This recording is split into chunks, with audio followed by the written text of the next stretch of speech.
1008 ராஜாக்களை சிறைப்பிடித்து அந்த யாகத்தை பண்ணணும். அதுக்காக தான் ஒத்தொத்தரையா தேடிட்டு போய் ஒத்தொத்தரையா ரொம்ப பிடித்து அவர்களை சிறைப்பிடிப்பான். இப்படித்தான் கிருஷ்ணரையும் முடிக்க வந்தான். அதில் மாட்டுவாரா கிருஷ்ணர்? அது தப்பு சொல்லிட்டு ஆகையனால என்ன ஆகுது, ஏன்னா அவனை அழிக்க முடியாது, அதுக்குன்னு பிறந்தவன் இவன் தான் அப்படிங்கிறதுனால இப்போ என்ன பண்ணார் அப்படின்னா, நாம் ராஜசூய யாகம் பண்ணணும் அப்படின்னா பெரும்பகுதி ராஜாக்கள் நம்முடைய ஆட்சியை ஏற்றுப்பாங்க அல்லது நம்மளை நண்பர்களாக ஏற்றுப்பாங்க. ராஜசூய யாகம்னா அதான் அர்த்தம். இப்படியே ஒரு எல்லா ராஜாக்களும் இவர்களுடைய ஆட்சியை ஏற்றுக்கணும், இல்லைன்னா இவர்களுடைய நட்பை ஏற்றுக்கணும். யாரும் எதிர்க்கக்கூடாது. எதிர்த்தா அவனோட சண்டை போட்டு ஜெயிச்சுட்டு தான் இந்த யாகத்தை செய்ய முடியும். அப்படி தான் அதனுடைய விஷயம். ஆனால் நிச்சயமாக இந்த ஜராசந்தன் நம்மளை ஏற்றுக்க மாட்டான். ஆகையனால முதல்ல அவனை காலி பண்ணணும். யாராவது ஒத்த எழுத்துட்டா கூட அவனோட சேர்ந்து 10 பேர் எழுத்துட்டான்னு அது ஒரு கூட்டம் சொல்லு. அதனால முதல்ல இந்த ஜராசந்தனை காலி பண்ணணும்டா அப்படின்னு முடிவு பண்ணார். முடிவு பண்ண உடனே என்ன பண்ணுறார் அப்படின்னா, நம்ம நேரடியாக அவனுடைய ராஜ்யத்துக்குள்ளே போக முடியாது. ராஜாவாக போனோம்னா ஒன்று கைது பண்ணிவிடுவாங்க, எடுத்த உடனே உள்ளே விட மாட்டாங்க. அப்போ என்ன பண்ணுறதுன்னா, அந்த ராஜ்யத்துக்குள்ளே போகணும்னா அந்தணர்கள் மட்டும்தான் போகணும். அந்தணர்களுக்கு மட்டும் எங்கேயுமே விசா உண்டு. முனிவர்கள் அந்தணர்கள் இவர்களுக்கு மட்டும் எங்கே வேணால் போகலாம். ஏன்னா அவர்களால் சாதுக்கள், நல்லவர்கள், அவர்களால் பொல்லாப்பு வராது அப்படிங்கிற ஒரு நம்பிக்கை. அதனால் இவர் என்ன பண்ணார், இவங்க 3 பேருமே அந்தணர்கள் வேடம் போட்டுட்டு அங்கே போகிறார்கள். போன உடனே என்ன ஆகிறது, அந்த நகரத்துக்கு பேர் கிரி விரஜம்னு பேர். அவன் ஜராசந்தன் இருக்கிற நகரத்துக்கு பேர் கிரி விரஜம் அப்படின்னு பேர். பார்த்தாக்கா அங்கே இருக்கிறவாள்லாம் கேட்குறானா, என்னப்பா நீங்கள் எல்லாம் பார்த்தா பிராமணர்கள்னு சொல்கிறீங்க, ஆனால் இந்த தோள்பட்டையில் ஏதோ ஒரு தழும்பு இருக்கே, ரொம்ப காலமாக வில்லெல்லாம் நீ அதில் இருந்ததுனாக்கா எப்படி இருக்குமோ அந்த தழும்பு. இன்றைக்கும் பார்த்தீங்கன்னா இராணுவத்தில் துப்பாக்கி சுடுறதுலாம் இந்த சினிமா ட்ராமாலெல்லாம் வர மாதிரி படக்குலாம் சொல்ல முடியாது. இப்போ துப்பாக்கி எடுத்து அப்படி தோளில் வச்சுட்டு சுட்டா அது திருப்பி தோளில் அடிக்கும் தமால்னு. அந்த அடியை நம்மளால் தாங்க முடியாது. அந்த ஃபோர்ஸ், நியூட்டன்ஸ் 3rd லான்னு சொல்கிறோம் இல்லையா, அந்த முறைப்படி முன்பக்கம் குண்டு பாயச்சே பின்பக்கம் இந்த துப்பாக்கி நம்ம தோளில் இடிக்கும். அதனால ஒரு தழும்பு ஏற்படும் நம்ம மிலிட்ரியில் இருக்கிறவங்களுக்கு தான். அந்த இடமே கண்ணி போயிடும். இந்த வலது தோளில் வச்சு அடிச்சான்னா வலது தோல், இடது தோளில் வச்சு அடித்தா இடது தோல், இப்படி ஆகும். அதுபோல் இந்த ராஜாக்களுக்கெல்லாம் வில்ல மேலே தொங்க விட்டுருந்ததுனால இவர்களுக்கெல்லாம் அந்த தழும்பு இருக்கேன்னு கேட்குறான். அப்புறம் தான் சொல்கிறேன், நீங்கள்லாம் பார்த்தா அப்படி தெரியலையே அப்படின்னு கேட்குறான். அப்போ ஒத்துக்கிறாங்க, உண்மைதான், நான் தான் கிருஷ்ணர், இவன் தான் அர்ஜுனன், இவன் தான் பீமன், உன்னோட யுத்தம் பண்ணுறதுக்கு தான் வந்துடும். யுத்தம்னு கூப்பிட்டா சண்டை போட்டு தானே. அவன் ஜராசந்தன் கூப்பிட்ட போது கிருஷ்ணர் ஓடி போயிட்டார். இப்போ இவர் தைரியமாக கூப்பிட்றார். ஏன்னாக்கா இவருக்கு யாரை கூட்டின்னு வரணுமோ அவன் பக்கத்தில் கூட்டின்னு வந்தாச்சு. ஆள் இருந்தால் வடிவேலு துள்ளுவானோ அது மாதிரி. அது மாதிரி என்ன ஆச்சு, ஆனால் வடிவேலு லெவலில் கிருஷ்ணர் நம்ம இறக்கக்கூடாது. அவர் சூழ்ச்சி தெரியும், அவருக்கு எதை எப்படி சாதிக்கணும்னு தெரிஞ்சவர், ராஜதந்திரி. ஆகையனால என்ன பண்ணுறாரா, சரி வா சண்டையை போடலாம். இப்போ இந்த 2 பேரில் யார் உனக்கு வேணும்னு சொல்லி, யாரோட நீ சண்டை போட தயாராக இருக்க அப்படின்னு அவங்ககிட்டயே கேட்குறாரு ஜராசந்தன்கிய. இவர்களுக்கெல்லாம் எப்போவுமே ஒரு கர்வம் உண்டு. இந்த ராஜாக்களுக்கே ஒரு தனி கர்வம் உண்டு. அது சத்திரியர்களுடைய குணம். அதே மாதிரி அறிவாளிகளுக்குமே ஒரு கர்வம் இருக்கும். ஒரு பெரிய கவிஞன் அல்லது ஒரு புலவன் எடுத்துக்கிட்டிங்கன்னா அவனுக்கு ஒரு கர்வம் இருக்கும். அதனால இவங்க என்ன சொல்கிறான், அவன் அர்ஜுனன் சோனி பிச்சுவாக்கான், அவன் தேவையில்லை, எனக்கு சமமான பலம் உள்ளவன் இந்த பீமன் தான், அவனோட சண்டை போடுறான். ஏன்னா இதுதான் நம்ம சொந்த செலவில் சூனியம் வச்சுக்கிறதுன்னு சொல்லுவோம் இல்லையா, அது மாதிரி இவனாவே கேட்டான். அர்ஜுனனை கேட்டிருந்தானா அர்ஜுனன் அடி வாங்கிட்டு திரும்பி வந்திருப்பான். அதுக்கப்புறம் வேணா பீமன் சண்டை போடுவானா, இவன் நேரடியாக பீமனையே கேட்டானா.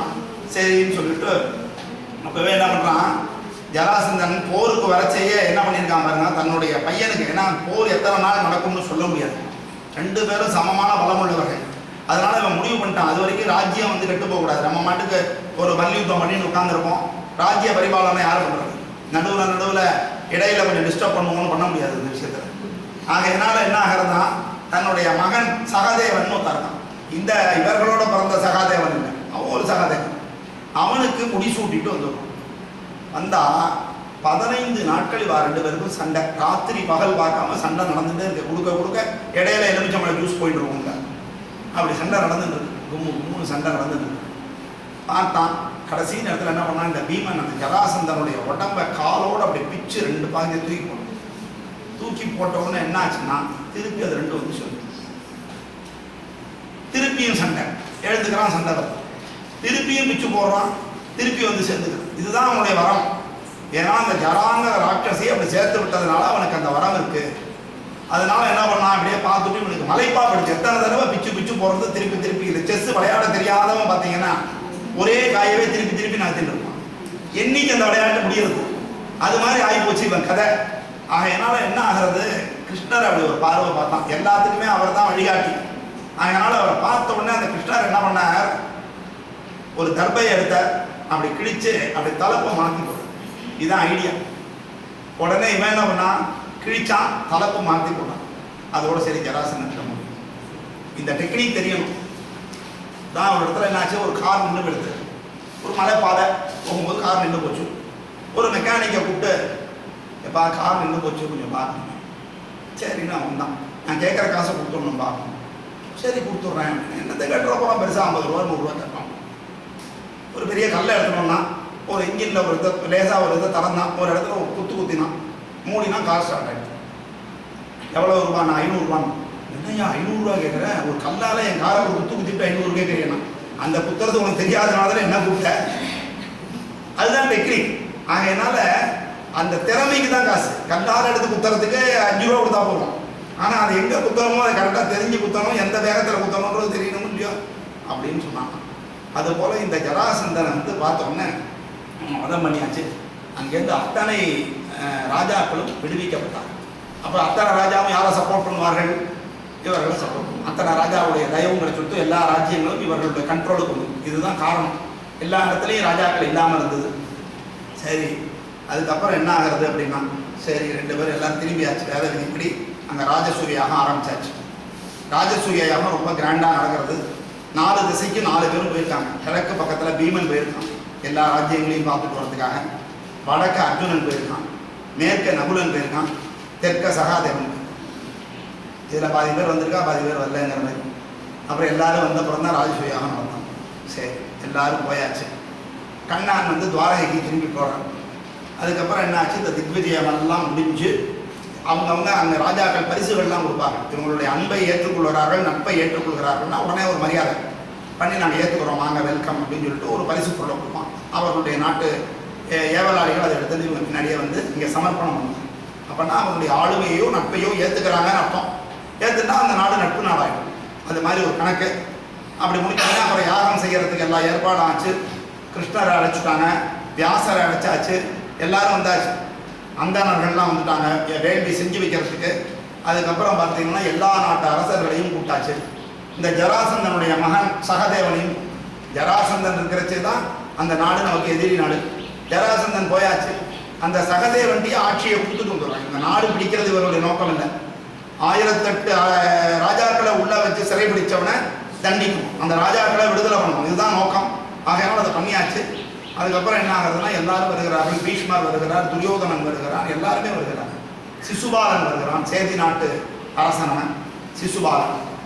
அதுக்கப்புறம் என்ன ஆகுது, எல்லாம் யாகமெல்லாம் நடக்கிறது, ஹோமமெல்லாம் நடக்கிறது, வேத கோஷங்கள் நடக்கிறது, தான தர்மங்கள் நடக்குது. இந்த மாதிரி காரியத்தில் தான தர்மம் ரொம்ப முக்கியம்.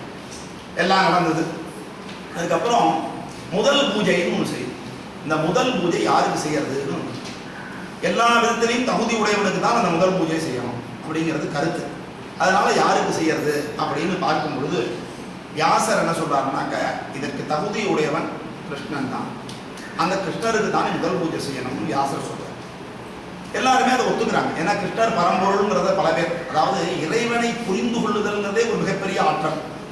நமக்கு தெரியாது, நம்ம கிட்ட எப்படியெல்லாம் சுவாமி பேசுறாரு, பெருமாள் பேசுறாருங்கிறதே நமக்கு தெரியாது. நம்ம மாட்டுக்கு அச்சு பிச்சுன்னு இருந்துருக்கோம். எல்லாமே என்னால் நடக்கிறது, இது அதிர்ஷ்டத்தால் நடந்தது, இது சும்மா நடந்தது, இது அமைஞ்சா இவஞ்சா, இப்படித்தான் நம்ம நினைக்கிறோம். யார் எது செய்தாலும் அது வந்து அவர் கொடுத்ததுன்னு நம்ம நினைக்க கற்றுட்டோம்னு சொன்னால் நம்ம அவரோட பேச முடியும். அந்த மாதிரி ஒரு உணர்வை வளர்த்துட்டோம்னு சொன்னால் அவர் நம்மகிட்ட பேசுவார்.